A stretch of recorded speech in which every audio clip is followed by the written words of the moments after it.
Hello guys! Ang today's video, napapakita sa inyo ni ate. Ayan, mag-unbox pa ako ng aking pinamili galing sa palengke. Sari-sari. Ayan, hindi ko na alam nga kung ano yan. Bubuksan na natin. At atin na linisin ang mga isda na aking binili. Meron nga pala ako dyang, yung nakita ko na, nilagay ko ang palaya, mga isda. Yung isdang pangsaing, pampais, at pamprito. Yan, bumili ako ng tokwa. Bali, 6 na piraso yan, 40 pesos. Kasi paborito yan namin. Ginagawa naming sisig yan. Yan, madali lang yung lutuin yan. I-fried mo lang yung tokwa. Tapos, set aside mo na. Magbawang sibuyas, gisa lang. Tapos, pag ilagay mo na yung pinirito mong tokwa. And then, lagay mo ng kunting tubig lang, mga 2 kutsara. Tapos, mayonnaise, and then paminta. At itlog. It's yummy. 4 yung binili, 6 yung binili ko, 40 pesos. Bago yan, bagong-bago yung binili kong yan. Talagang sinusigurado ko na talagang bago ang bibilin ko, kahit na sabihin na pinalastik na nila, ay akin na kung talagang inamoy muna bago ako umalis. Kasi nakaranas ako ng pagbili ng tokwa sa palengke na bahong-baho talaga. Kahit na anong hugas, parang nag-scattered na yung tokwa kasi sobrang luma na. Sinabi ko naman sa nagtitinda na bago ang bigay sa akin, oo daw. Pero nung dumating ako sa bahay para linisin, napansin ko talaga kasi hindi ko binuksan before ang plastic. So, hindi ko alam. Kaya, lesson learned ngayon. Tuwing bibili ako ng tokwa, akin ang binubuksan kahit nasabihin na nilagay na nila sa plastic. Ay, talaga naman. Kahit na pinirito ko na ng malutong, golden brown na, ay talaga namang hindi naman nakukuha ang amoy eh. Ay nako, scammer talaga magtitinda na yun. Malingali kong ibalik. At naku, bayan lamang eh. Bayan eh. Kung dito lamang sa talipapa yun na ibalik ko na talaga. Kakayamot. Diba?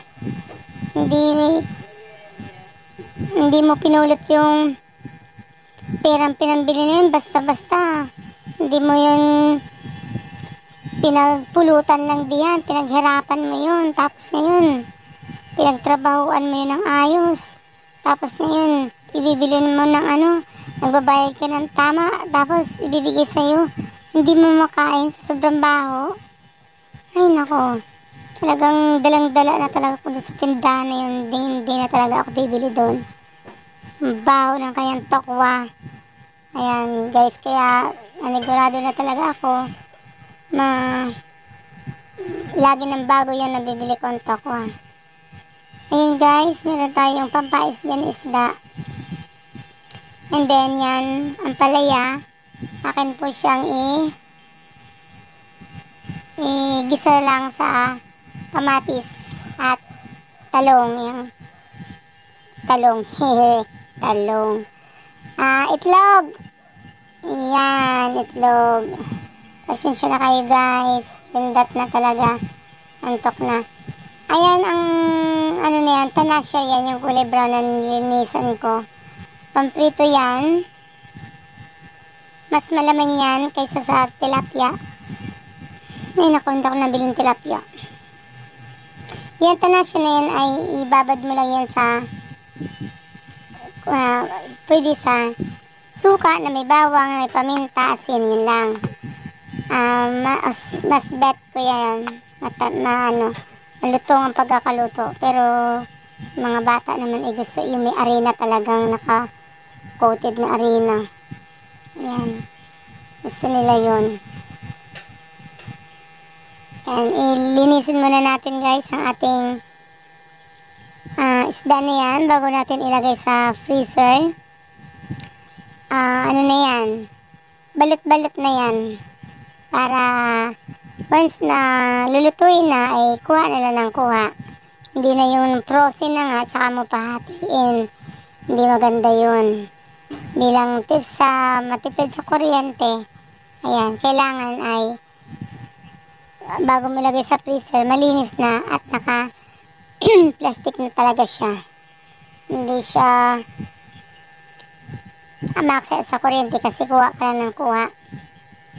Kasi kapag frozen na yan, tapos i-defrost mo, tapos hatiin mo, tapos ibabalik mo na naman yun, di tubig na yun, kakain na naman ng kuryente yun. Kaya kailangan talaga ay malinis na talaga at isang kuhanan lang. Ayan. Hindi ko lulutuin lahat yan. Mahirap na hindi maubos. Mahirap mag-aksaya ng pagkain.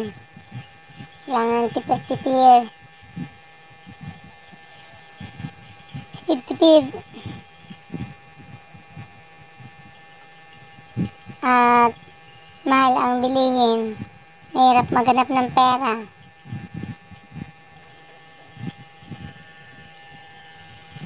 Salamat guys sa inyong panonood. Sa mga hindi ko pa po na sa mga hindi pa pala bumabalik sa akin, ang dami ko na pong na yakap, na palo. Sana naman po balikan ninyo ako guys. Ayan. Kailangan naman po talaga natin ng tulungan. Hindi natin kaya palaki ng ating FB page na to na nagsusulo lang tayo. Kailangan din natin ang ating kapwa. Guys, ako ay marami ako mga na palo-palo na diyan. Sana paluin nyo rin ako back. Follow back nyo po ako guys. Dahil ako po ay marami pong napalo. Sana po mabalikan niyo ako. At makita niyo po na pinuntahan ko po kayo. Ayan. Maraming salamat sa inyong pagtambay sa bahay ni Ate Bing. Ayan. Actually, yung isda na yan ay parang 3 piraso yan. Ayan. Natapos na ang inyong ate sa paglilinis ng isda. Ayan. Tapon muna natin guys sa labas yung mga plastic, mga ano na yan, mga supot-subot na yan. Ilagay natin yan doon sa proper tapunan. Ayan ang ating basurahan. Ilagay na natin doon sa labas ang ating mga supot na yun. Ilalagay na yun sa sako para pagdaan ng basura ay atin pong itatapon. Yan. Ang akin naman pong ampalaya na yan ay halagang 30 pesos yan. Bababad ko po yan sa asin. Thanks for watching. Bye bye.